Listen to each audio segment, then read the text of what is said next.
Imagine a day that you find out that your father was about to sacrifice you to God. At the time, I was only aware that I was about to make a sacrifice with my father, but we didn't have an animal. I turned and asked my father Abraham, "I see the fire and the wood, but where is the lamb for a burnt offering?" I could tell something was a little off as he replied, "God will provide himself the lamb for a burnt offering, my son."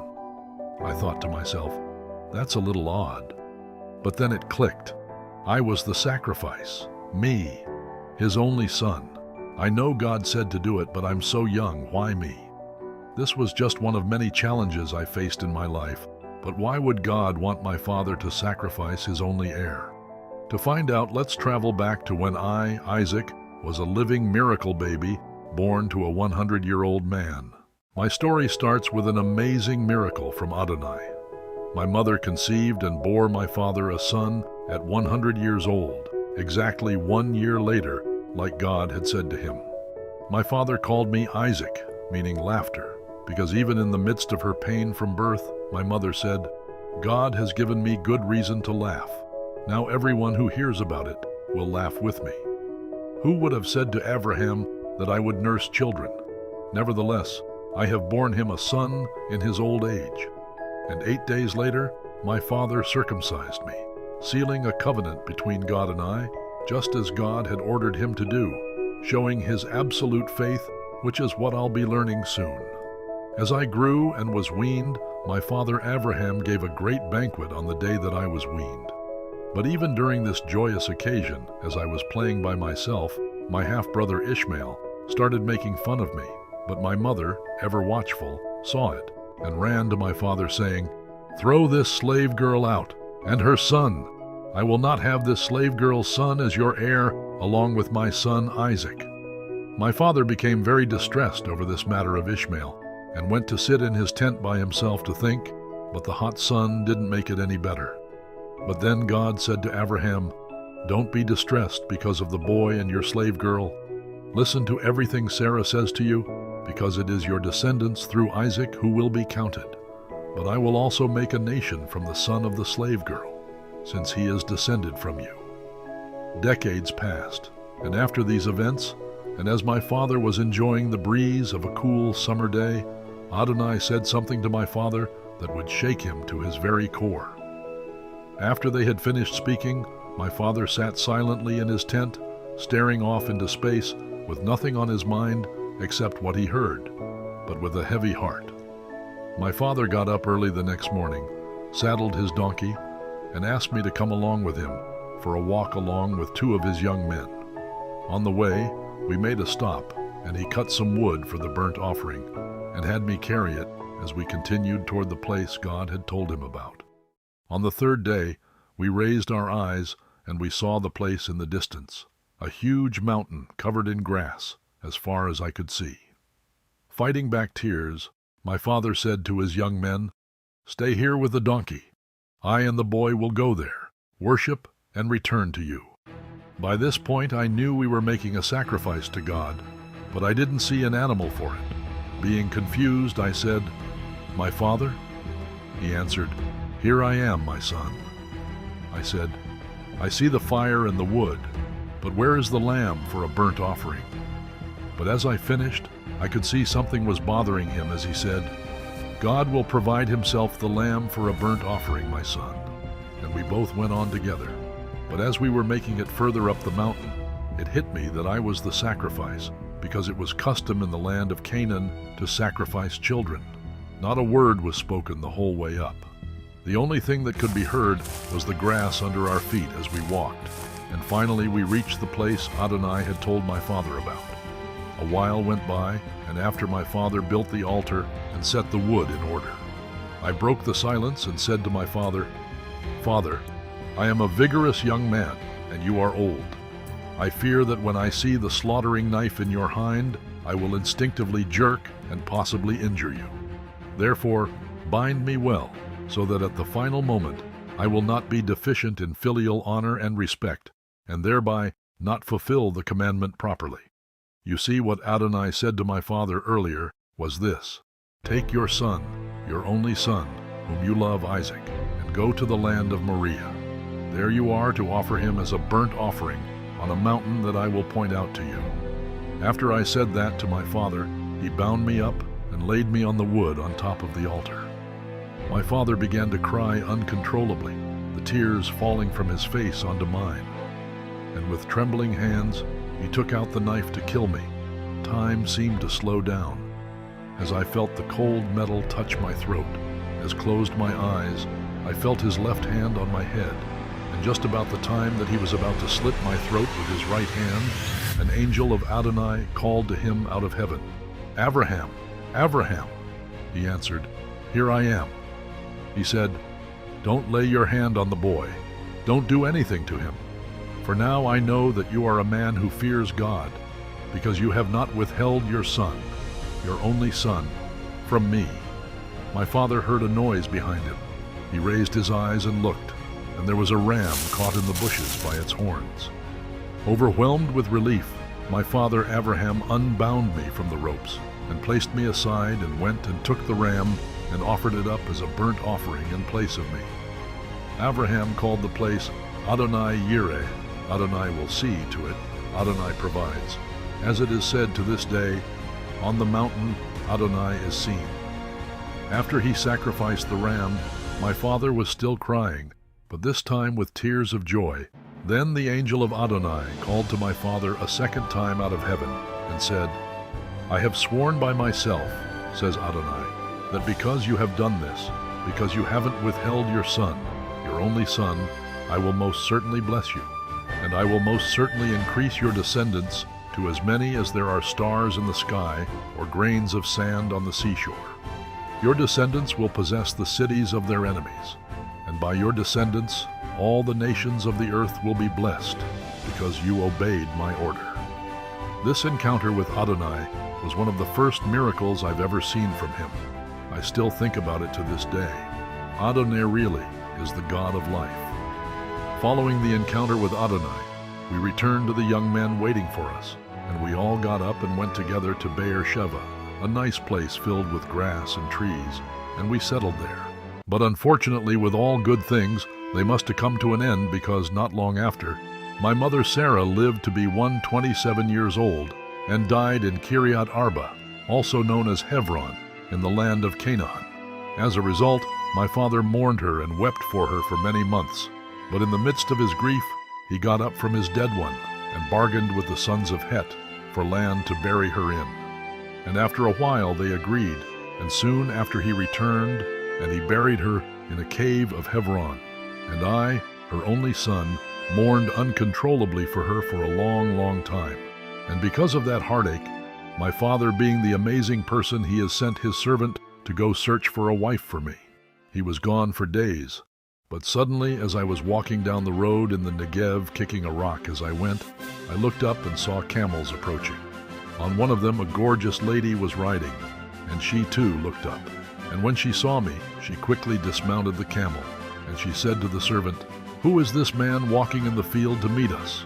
The servant replied, "It's my master." So she took her veil and covered herself. I went over to the servant with the gorgeous woman next to us, and the servant told me everything he had done, and I thanked him greatly. Following that, I brought her into my mother's tent, and she became my wife, and I loved Rivkah very much. Thus, I was comforted by the loss of my mother. After months of mourning, my mother passed. My father, Abraham, took another wife, whose name was Keturah. She was short with brown hair. But I didn't really enjoy her too much, because she could never be as wonderful as my mother. Anyway, she bore him many sons, and they too had many sons later on in life. But by now, my father knew deep down his story was coming to an end, and in his wisdom and love, he gave everything he owned to me. I knew why. I just didn't want to face the fact that his story was ending soon. Also, to the sons of the concubines, my father made grants while he was still living and sent them off to the east, to the land of Kedem, away from me. This was a difficult decision, full of care and foresight, ensuring peace and avoiding strife among his descendants. Weeks went by, but at last my father breathed his last, dying at a ripe old age of 175 years old, a man full of years, and he was gathered to his people. Ishmael and I, his sons in the midst of our grief, stood together in solemn unity to bury him in the cave of Machpelah, in the field of Ephron, the son of Zochar the Hittite, by Mamre, the field which he had purchased from the sons of Het. My father was buried there with my mother Sarah, his beloved wife, closing a chapter of a life filled with divine purpose and faith. Decades succeeding my father passing away, Adonai was ever watchful and blessed me heavily as I lived near Beer Lachai-Roi, carrying forward my father's legacy. But on the contrary, I had no sons and therefore no heir, so I prayed to Adonai on behalf of my wife because she was childless. And Adonai, being amazing, heeded my prayer, and Rivka became pregnant. Months went by. As the pregnancy neared the end, she was in tremendous pain. As she laid in her tent, she said, "If it's going to be like this, why go on living?" Thus she went to inquire of Adonai, who answered her, "There are 2 nations in your womb. From birth they will be 2 rival peoples. One of these peoples will be stronger than the other, and the older will serve the younger." Finally the time for her delivery came, and behold, there were twins in her womb. The first to come out was reddish and covered all over with hair, like a coat. So we named him Esau, completely formed, that is, having hair already. Then his brother emerged, with his hand holding Esau's heel. So he was called Yaakov. He catches by the heel, he supplants. I was 60 years old when she bore them to me, a miracle indeed, like father like son, I suppose. Thus, this was one of the greatest days of my life. Adonai had finally given me an heir to the kingdom. As my boys grew, Esau became a skillful hunter, an outdoorsman, while Yaakov was a quiet man who stayed in the tents. I favored Esau because he had a taste for game, while Rivka favored Yaakov. But one day, when Yaakov had cooked some stew, Esau came in from the open country, absolutely exhausted. He smelled something good, went over, and said to Yaakov, "Please, let me gulp down some of that red stuff. That red stuff. I'm exhausted." Yaakov answered, "First sell me your rights as the firstborn." "Look, I'm about to die," said Esau. "What use to me are my rights as the firstborn?" Yaakov took a hard stare into Esau's eyes and said, "First, swear to me." So he swore to him, thus selling his birthright to Yaakov. Then Yaakov gave him bread and lentil stew. He ate and drank, got up, and went on his way. Thus Esau showed how little he valued his birthright. Now, unfortunately, another famine came over the land, different from the first famine, which had taken place when my father was still alive. So I went to Gerar, to Avimelech, king of the Plishtim, where my father went before me. But as I was on my journey, with the sun beating down on us as we walked, Adonai appeared to me and said, "Don't go down into Egypt, but live where I tell you. Stay in this land, and I will be with you and bless you, because I will give all these lands to you and to your descendants. I will fulfill the oath which I swore to Abraham, your father. I will make your descendants as numerous as the stars in the sky. I will give all these lands to your descendants, and by your descendants all the nations of the earth will bless themselves." All this is because Abraham heeded what I said and did what I told him to do. He followed my mitzvot, my regulations, and my teachings. And like my father, with a heart full of faith, I obeyed and settled in Gerar. But not long after we arrived, just as I suspected, the men of the place asked me about my wife, just as they did with my father.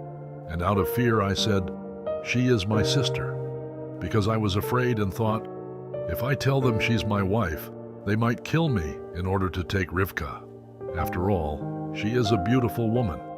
But one day, after I had lived there a long time, Avimelech, king of the Plishtim, happened to be looking out of a window when he spotted me caressing Rivka, my wife. So because of this, Avimelech summoned me and said, "So she is your wife, after all. How come you said, 'She is my sister'?" I responded, "Because I thought I could get killed because of her." Avimelech said, "What is this you have done to us? One of the people could easily have slept with your wife, and you would have brought guilt on us." Then Avimelech warned all the people, "Whoever touches this man or his wife will certainly be put to death." Following those events, I planted crops in that land and reaped that year 100 times as much as I had sowed, because Adonai had blessed me heavily.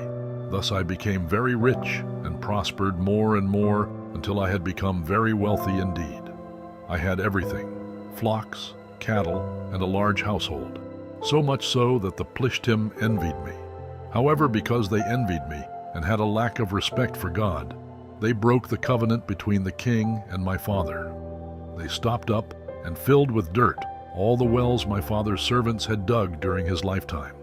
Soon after they did that, King Avimelech said to me, "You must go away from us, because you have become much more powerful than we are."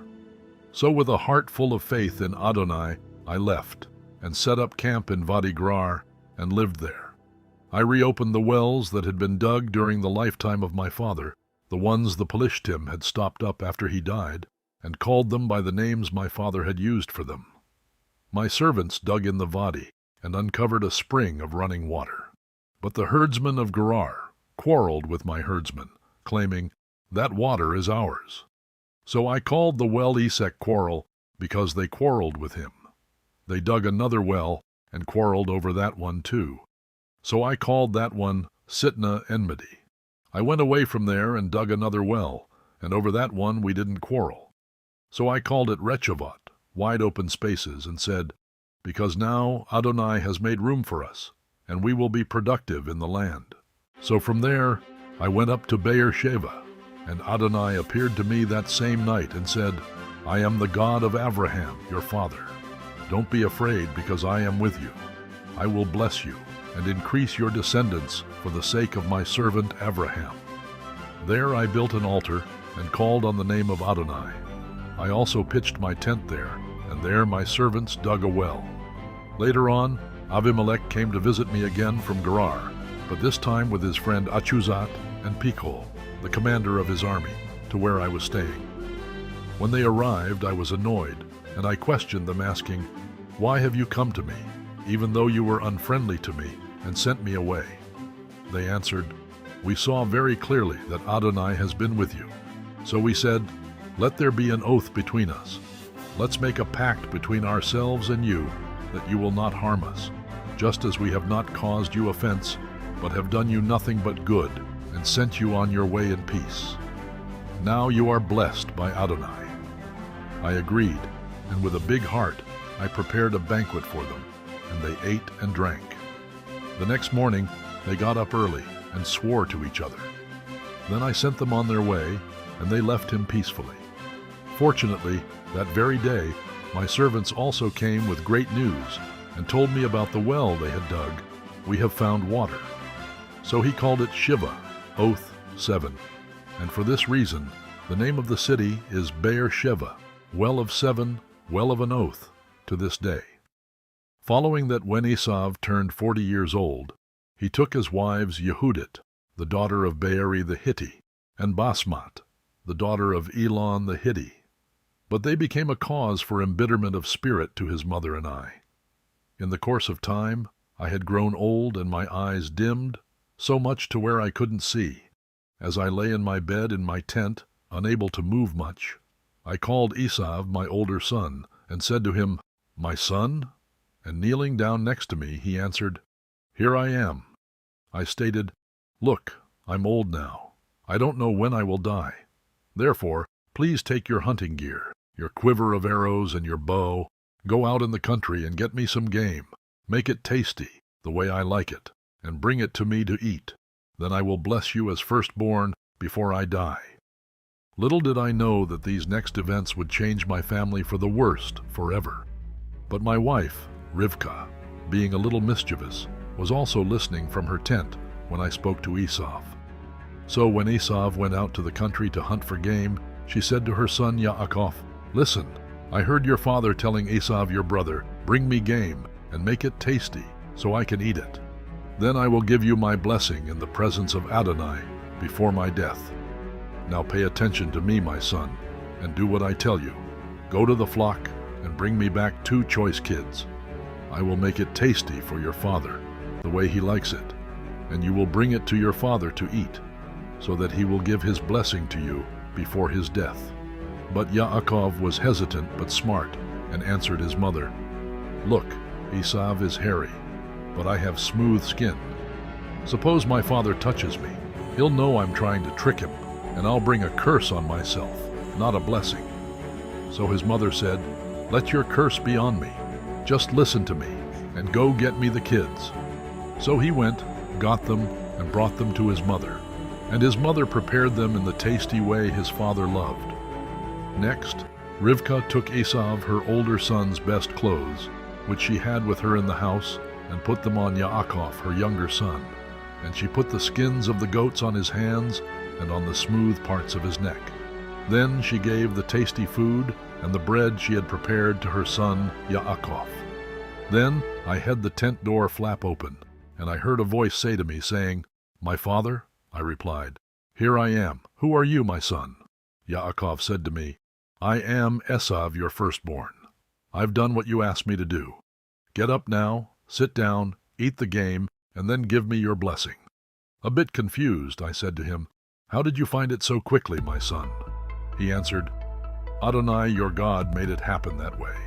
I said to Yaakov, "Come here, close to me, so I can touch you, my son, and know whether you are in fact my son Esau or not." Yaakov approached me, and I touched him and said hesitantly, "The voice is Yaakov's voice, but the hands are Esau's hands." However, I didn't detect him, because his hands were hairy like his brother Esau's hands. And I asked again, "Are you really my son Esau?" And he replied, "I am." I said, "Bring it here to me, and I will eat my son's game, so that I can give you my blessing." So he brought it up to me, and I ate. He also brought me wine, and I drank. Then I said to him, "Come close now, and kiss me, my son." He approached and kissed me. I smelled his clothes and blessed Yaakov with these words, "See, my son smells like a field which Adonai has blessed. So may God give you dew from heaven, the richness of the earth, and grain and wine in abundance. May people serve you and nations bow down to you. May you be lord over your kinsmen. Let your mother's descendants bow down to you. Cursed be everyone who curses you, and blessed be everyone who blesses you." But as soon as I had finished giving my blessing to Yaakov, and Esau came in from his hunting, he too had prepared a tasty meal and brought it to me. And now he said, "Let my father get up and eat from his son's game, so that you may give me your blessing." Confused, I said to him, "Who are you?" And he answered, "I am your son, your firstborn, Esau." I began trembling uncontrollably and said, "Then who was it that took game and brought it to me? I ate it all just before you came, and I gave my blessing to him. That's the truth, and the blessing must stand." When Esau heard my words, he burst into loud, bitter sobbing. "Father, bless me too," he begged. But I replied, "Your brother came deceitfully and took away your blessing." Esau said, "His name, Yaakov, he supplants, really suits him, because he has supplanted me these 2 times. He took away my birthright, and here, now he has taken away my blessing." Then he asked, "Haven't you saved a blessing for me?" Uneasy, I answered Esau, "Look, I have made him your lord. I have given him all his kinsmen as servants, and I have given him grain and wine to sustain him. What else is there that I can do for you, my son?" Esau replied, "Have you only one blessing, my father? Father, bless me too." Esau wept aloud, and I answered him, "Here, your home will be of the richness of the earth and of the dew of heaven from above. You will live by your sword, and you will serve your brother. But when you break loose, you will shake his yoke off your neck." Thus Esau hated his brother because of the blessing I had given him. Esau said to himself, "The time for mourning my father will soon come, and then I will kill my brother Yaakov." But the words of Esau were told to Rivkah. She sent for Yaakov and said to him, "Here, your brother Esau is comforting himself over you by planning to kill you. Therefore, my son, listen to me. Get up and escape to Lavan, my brother in Haran. Stay with him a little while until your brother's anger subsides. Your brother's anger will turn away from you, and he will forget what you did to him. Then I'll send and bring you back from there." Why should I lose both of you on the same day? Now I must explain something briefly. Some of you might be confused and mad at Yaakov for stealing Esav's birthright and blessing. I know I was. But you see, Adonai clearly said to my wife, "The older shall serve the younger." So it was a part of God's will. Anyway, let's get back to the story. Subsequently, Rivka barged in my tent and said to me, "I'm sick to death of Hittite women. If Yaakov marries one of the Hittite women, like those who live here, my life won't be worth living." Therefore, out of fear, I called Yaakov back, after blessing him, and I charged him, saying, "You are not to choose a wife from the Hittite women. Go now to the home of Bethuel, your mother's father, and choose a wife there from the daughters of Lavan, your mother's brother. May El Shaddai bless you, make you fruitful, and increase your descendants, until they become a whole assembly of peoples. And may he give you the blessing which he gave Abraham, you and your descendants with you, so that you will possess the land you will travel through, the land God gave to Abraham." Thus I sent him away, and he went to Paddan Aram. But Esav saw that I had blessed Yaakov yet again, and sent him away to Paddan Aram to choose a wife from there. Esav, filled to the brim with anger, knew that the Canaanite women did not please me. So out of spite Esav went to Ishmael, and took, in addition to the wives he already had, Machalat, the daughter of Ishmael, Abraham's son, the sister of Neviot, to be his wife. Decades and decades later, my sons went through many trials and tribulations, but Adonai, ever watchful and faithful, always guided their way back to me, but this time was the final time for me. As Yaakov came home to me at Mamre, near Kiryat Arba, also known as Hebron, where Abraham, my father, and I had lived as foreigners, I lived to be 180 years old, a life filled with life and blessings from Adonai. Then I breathed my last, and passed away peacefully, and went to see our Father in heaven. My body was gathered to my people, an old man full of years, and my sons Esav and Yaakov buried me. If you would like to grow closer to God, don't forget to spend time with him, and watch this video here to learn about the man with the strength of 1,000 men. God bless.